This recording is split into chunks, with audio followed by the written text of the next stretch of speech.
주 있는 자는 성령 교회들 하시는 말씀을 들을지어다.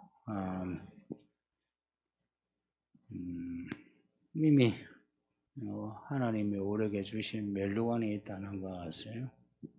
우리가 예수님을 믿는다 하는 순간부터 하나님이 우리에게 씌워주신 멸류관이 구원의 멸류관입니다. 하늘의 천사들도 부러워하는 멸류관이고 마귀와 귀신들은 정말 부러워서 그것을 빼앗으려고 합니다. 뭐 빼앗는 데서 자기 것이 되는 것도 아닌데, 믿음으로 산다는 것은 우리가 예수를 믿을 때 받은 그 멸류관을 지키는 겁니다. 좀 신비한 말씀이죠. 이미 우리가 구원받았어요. 근데 구원에 이르도록 자라가야 돼요. 이미 구원받았어요. 구원의 멸류관을. 근데 믿음으로 사는 거는 그 구원의 멸류관을 지키는 건데, 이게 그냥 예수님 비유에 1달란트 받은 사람, 5달란트 받은 사람이 있는데, 1달란트 받은 사람은 아유 이거 지켜야지, 잃어버리면 안 되지 하고 아무것도 안 하고 붙잡기만 했어요. 5달란트 받은 사람은 5달란트 가지고 장사를 해서 5달란트 남겼어요. 예수님이 이제 심판하시는데, 그냥 아무것도 하지 않고 이렇게 받은 그 달란트 지킨 사람은 벌 받고 5달란트 남긴 사람은 상을 받았다. 우리가 받은 구원을 지킨다는 것은 아무것도 하지 않고 예배당에만 있으면서 예배만 하는 그게 아니다 이야기입니다. 받은 말씀 그것으로 세상에서 살면서 남겨야 되는 겁니다. 그게 이제 알곡으로 익어가는 모습이에요. 우리가 알고 우리 기도하시는 분들도 이제 여기 알곡을 자주 언급하는데, 그 알곡은 그냥 변화가 없는 딱 그 모습이 아니죠. 변화에서 변화로.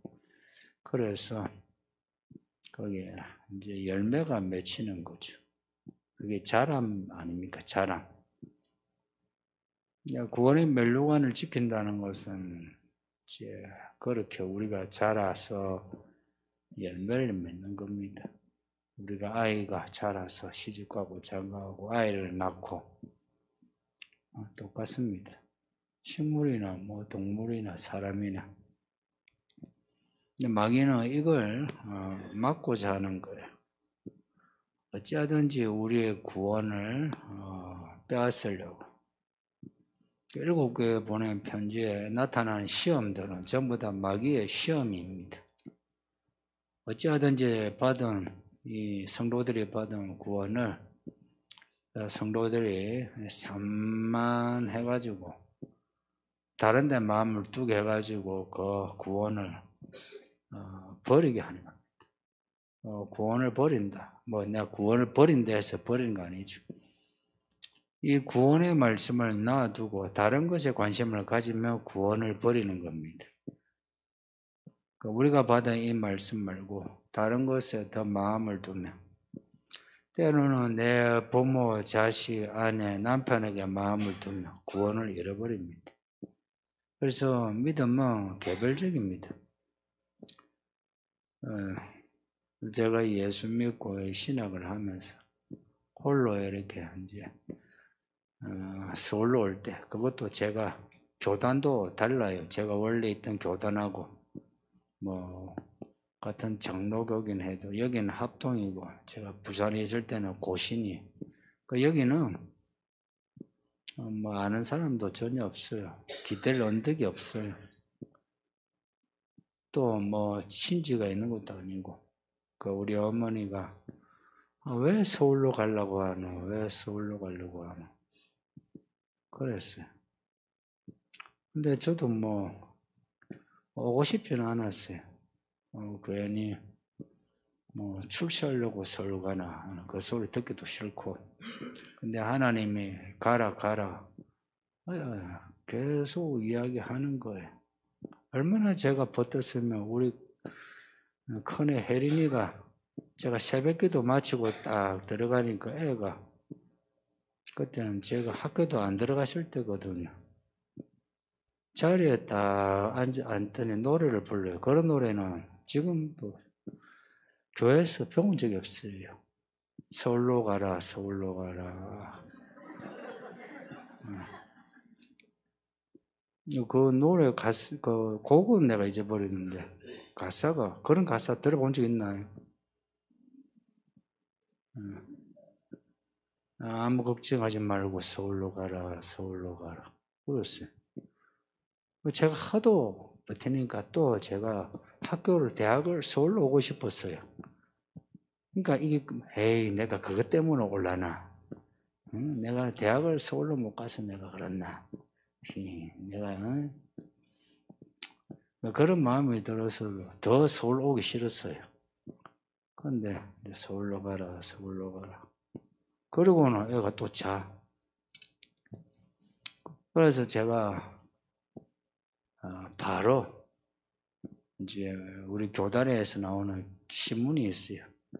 그 신문에 이제 거기에 보면 전도사 뽑는다, 부목사 뽑는다에 나와요. 거기에 이제 전도사 뽑는다 하는데 한 번 이제 그렇게 서류를 냈는데 그렇게 오라고 해서 그래서 서울로 진짜 왔어요. 그러고는 계속 제가 서울에 있습니다. 구원을 지킨다는 거는 하나님 뜻에 순종하는 거예요. 그러니까 원래 나는 나는 이거 내 스타일이 아니야. 내 생각이 아니야. 내 계획이 없어. 이게 안 통해요. 그러니까 내가 받은 구원을 언제 잃어버리느냐. 내 스타일이 아니야. 내 계획이 없어. 나는 이거 원하지 않아. 할 때, 그게 이제 불순종이에요. 저는 이제 다행히 순종했어요. 순종하니까, 순종하니까요. 또 순종하는 만큼 하나님이 참, 너 순종했다. 상 주마. 그래요. 그래서 이제 서울로 와서 이제 사역을 하고, 또 거기에서 집이 뭔데 새벽 예배를 인도하라 그래요. 그리고 집을 주는 것도 아니고.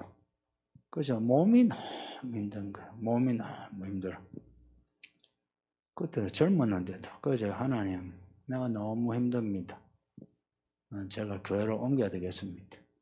딱 마음 먹으니까 제가 모시는 그 교수님이 상호야, 너 내 자리 들어온나? 해가지고 그 교수님이 대학부를 가르쳤는데 원래 신학교 교수들은 보통 교회에 협동 목사로 있어요. 그래서 그냥 이름만 협동 목사이거나 아니면 한 부서를 맡아요. 주로 청년부를 맡아가 가르치는데 이제 거기에 상호야 너 온나? 해서 이제 오라고 해서 이제 가는 거예요. 사실 교수님이 있던 자리에 간다는 거는 그래도 영광이거든요. 그래 갔는데 또 그때도 그 교회와 집이 멀어요. 저는 집이 멀어도 애가 셋이고 집이 그래도 크게 넓지는 않은데 그래도 방이 몇 칸 돼가지고 아이들이 편하게 지내요. 또 여름이면 냇가에 가서 고기도 잡고 겨울이면 강물에 가서 얼음도 타고 편안한 거예요.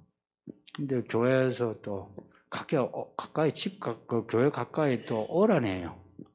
가기 싫은데 이제 오라고 하니까 또 가야 되죠. 교회가 시키면 시킨 대로 하는 게 목사예요. 오라고 해서 이제 갔는데 집을 이제 보여주는데 그 교회는 부목사가 13평이요. 다 13평이고, 거기에 수석 목사가 15평이에요. 그러니까 다 13평, 15평. 내가 이제, 제가 집사람하고 같이 이제, 장로님이 이제 보여주는 거예요. 보여주는데, 저기, 용인이 있을 때, 그 집은 23평인가 그랬어요. 20평인가. 거기 그래도 넓게 했다가, 우리 집사람이 15평인가, 그 주공, 15평인가, 13평인가. 보고 난 뒤에, 어떻게 했어요? 얼굴에 싫은 기색이 나오는 거라. 저만 왔다 갔다 고생만 하면 돼. 싫은 거라. 네 마음에 안 들지? 그럼 됐다. 해서 제가 담임 목사 장로 앞에 가가지고 이사랍니다. 왜? 그래서 좁았어요. 야, 여기 전세가 얼마인지 아나? 당신 있는 거기 전세 비하면 여기 3배, 4배인데 3배, 4배고 가네. 좁아서 안 옵니다. 그럼 거기에서 계속 다닐 거예요. 이제 그러면 교회에서 이제 보이는 반응이 뭐예요? 나가. 주로 그런 반응이죠. 근데 나가라 하지 않고는 한 일주일인가 지나고 난 뒤에 장로님이 집 보러 가자고. 그 주공에서 제일 넓은 게 17평이에요. 그래서 17평에 이제 집사람을 또 데리고 왔어요. 보니까 17평은 괜찮아. 넓진 않아도 17평은 말죠. 그래도 1층이고 1층이 특징이 뭐예요? 막 떠들어도 되는 거라. 그리고 또 바깥이 이렇게 트여가지고 그래서 그쪽에 갔어요. 이게 우리가 순종을 작은 거 하나 하면은 그 다음에는 길이 열려 있어요. 제가 배운 게 그겁니다. 개척할 때도 그랬어요. 여기저기 사실은 오란 데는 없어도 제가 마음만 먹으면은 제가 갈 수 있는 데는 있었는데 안 했습니다. 제가 하나님 뜻대로 내가 하겠다. 이번에는 진짜 그래서 마지막 목표를 내가 이제 거기로 가겠다고 해서 이제 개척하는 것도 처음에 하나님 저보고 니 개척하라 이랬으면 안 했을걸요.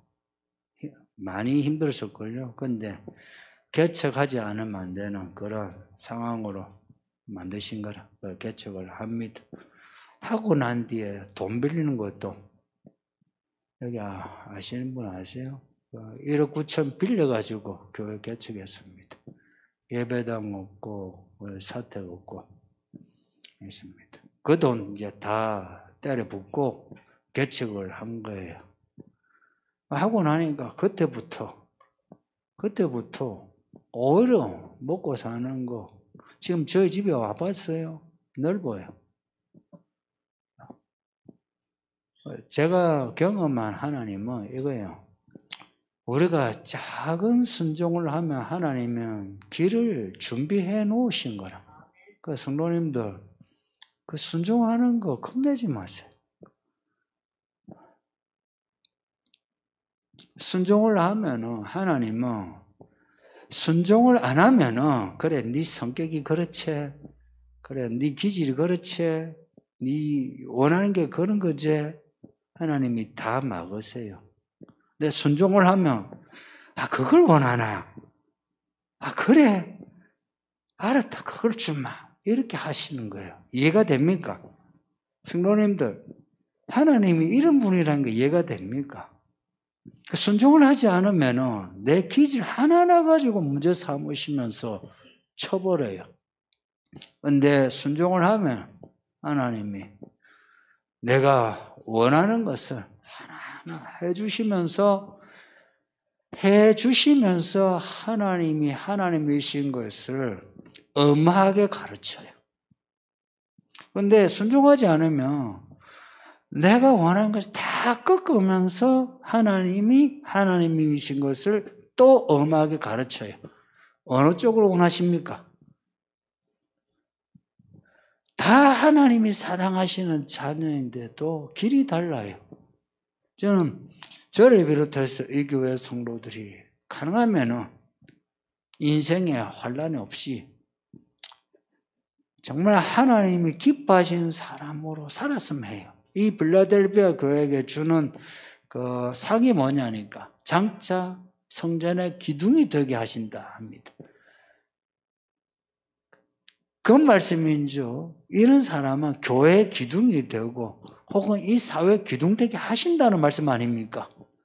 혹은 직장이면 직장이 기둥 되게 하신다는 말씀 아닙니까? 사실 제가 전도사, 부목사 이때부터 그 지금까지 제가 다니면서 그 욕은 안 먹었어요. 하는 일마다 희한하게 하나님이 칭찬을 받게 했어요. 그래서 여기에 제 과거를 아시는 분도 있잖아요. 뭘 해도 잘한다, 잘한다. 그게요, 잘해서 잘한 게 아니고 하나님이 잘하도록 보여주신 겁니다. 희한하지 않습니까? 원래 제가 그 신학교 간다 할 때 외삼촌이 하신 말씀이에요. 쟤는 목사 못 된다 그랬어요. 목회 못 한다 그랬어요. 아니, 조카한테 그렇게 악담을 해요. 그렇다고 해서 내가 막 두고 봐라. 내가 잘할 테니. 내가 그런 생각 가진 것도 아니고, 야, 진짜 내가 못하나? 이랬죠. 아, 내가 진짜 힘드나? 이런 생각이 들었지. 뭐, 한번 두고 봐라. 이러지 않았어요. 하나님께 순종을 하면 하나님이 그 다음에 길들을 닦으시고. 그래서 순종이 제사보다 낫다는 말씀 맞고요. 순종한 사람은 하나님이 교회 기둥되게 합니다. 이 교회 목자들, 총무들 보세요. 기둥입니다. 순종하잖아요. 다른 거 여러분 있잖아요. 그거 보고서 비판하고 하지 마세요. 이분들 특징이 뭐냐? 순종하는 거예요. 제가 휴가 간다고 새벽에 예배하고 수요일, 금요일 예배 말씀 전하잖아요. 아유, 저도 휴가지에서 다 들은다. 제가 몇 번을 들었어요. 또 집에 오니까 우리 애들이 아빠가 없는 게 훨씬 나은 것 같은데. 그래요. 또 우리 번역한 우리 전성원 집사님이 그 소감을 이게 내가 볼 때 이 새벽 예배 설교를 제일 잘 듣는 분이 번역한 전 집사님 같아요. 그걸 들어야 다 적으니까. 그러니까 우리 이 목자 총무들이 정말 대단한 거예요. 그 교회 기둥된 거 아니에요. 어떻게 기둥이 되었나? 뭐 잘해서가 아니고요. 말씀에 순종해서 그래요. 제가 장담하건대 여러분의 직장생활, 직장에서 기둥되려면 그 직장이란 게요, 뭐 크나큰 회사가 아니라 작은만 그냥 가게라도요, 약간 기둥이 돼야 인정을 받는 거 아니에요. 기둥이 되려면 말씀에 순종하세요. 순종하면은 그냥 하나님이 그렇게 만들어 주세요. 그러니까 직장은 직장이고 교회는 교회지 하는데 그렇지 않아요. 이 말씀의 내용이 우리의 삶의 모든 것을 말씀하지 교회 안에 예배하는 것만 말씀하는 게 아니에요. 그러니 믿는 사람은 직장, 가정 뭐 어디서든지 기둥이 돼야 돼요. 기둥이 뭡니까? 세워놨는데 하나 무너지면 무너지는 거 아니에요. 그러니까 그 사람이 있어야만 된다. 이런 존재감을 가져야 돼요. 그렇게 하려면 순종하는 겁니다. 빌라델비아 교회 성도들처럼 이 말씀을 지켰다는 것은 달리 말하면 순종한다는 거죠, 그죠? 이 교회 성도들은 전부 다 이 말씀에 순종하는, 그래서 여기서도 교회 기둥, 여러분 집안에 직장의 기둥 되시고 장처 천국에서도 기둥 되시기를 바랍니다. 예.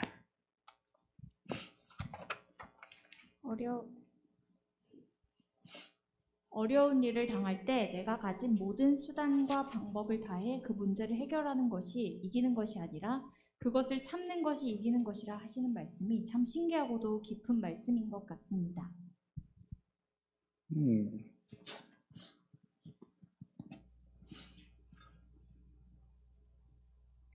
네, 제 설교보다 더 좋은 말씀이네요. 제 질문은 아닌 것 같고, 제가 설교한 내용보다 더 많이 생각하고 쓰신 것 같아요. 저도 신기합니다. 너무 신기해가지고 늘 낯설어요. 제가 설교하는데도 사실은 낯설어요. 이해가 되시는지. 제가 방금도 이런 설교를 하는데도 항상 매일매일이 낯설어요. 그 믿음은 익숙한 게 없어요. 기도도 여러분 다 느끼시죠? 내가 어제까지 기도해가지고 병도 낫고 했는데 오늘 새롭게 하려면 뭔가 또 마음을 가지지 않으면 기도가 안 나와요. 제가 매일 새벽에 예배해야 하잖아요. 근데 또 일어나가지고 또 기도하려면 또 마음 가지지 않으면 또 힘들어요. 믿음은 익숙해지면 안 되는 것 같고 익숙해질 수 없는 것이기도 하고 그리고 믿음은 항상 신비로워요. 여기에는 인과관계가 우리 일상은 인과관계로 연결되어 있죠, 그죠? 내가 열심히 일하면 실적이 좋고, 내가 저 사람한테 잘하면 저 사람이 나한테도 잘하고, 저 사람이 날 미워하면 나도 미워하게 되고, 이 인과관계로 되어 있잖아요. 근데 믿음은 그런 인과관계가 이게 끊어지는 것 같아요. 인과관계를 넘어서서 끊어지거나 인간관계를 넘어서서 다른 차원의 이야기가 되는 것 같아요. 예를 들어서 야곱이 에스를 만날 때, 형 에스를 만나잖아요. 만날 때에 처음에 야곱이나 에스나 원수지간이에요. 그래서 에스도 400명의 군사를 이끌고 왔어요. 야곱을 때려 죽이려고. 근데 야곱은 이제 난 죽었다 하고 하나님께 나 이제 죽었습니다 했어요. 근데 야곱이 이제 혼자 밤에 남아 기도했잖아요. 약간 기도거든요. 기도를 하고 나니까 형을 보는데 두려운 마음이 없어. 반가운 거라. 그리고 형 에서도 때려 죽이려고 군사들을 데리고 왔는데 동생을 보니까 반가운 거라. 그 하는 말이 야 어렵게 살았으면 나한테 좀 연락이라도 하지. 왜 연락 없이 지냈노 그래요. 이게 사실 마음에도 없는 말이거든요. 20년을 칼을 갈았거든요.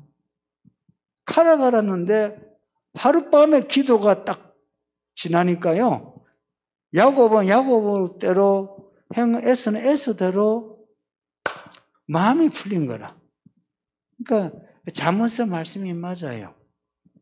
원수지간에도 우리가 하나님께 순종하면 그러니까 정확하게 말하면 우리가 하나님이 우리를 기뻐하시며 원수와도 화목케 하신다.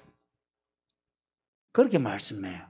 그러니까 우리가 하나님께 순종하면 기뻐하시잖아요. 그러니까 하나님께 순종하면 우리가 풀래야 풀 수 없는 원수지간도 화목하게 하시니까. 그러니까 이 순종을 할 때에 결국 순종이 인내하는 거 아닙니까? 하면은 인생의 모든 문제들이 풀리기 시작한다는 거. 아침에 제가 설교한 것보다 훨씬 깊은 생각을 하고 적어주셨네. 제가 기도하고 마치겠습니다. 아버지 하나님 감사합니다. 오늘도 우리에게 이 말씀을 읽게 하고 듣게 하시니 감사합니다.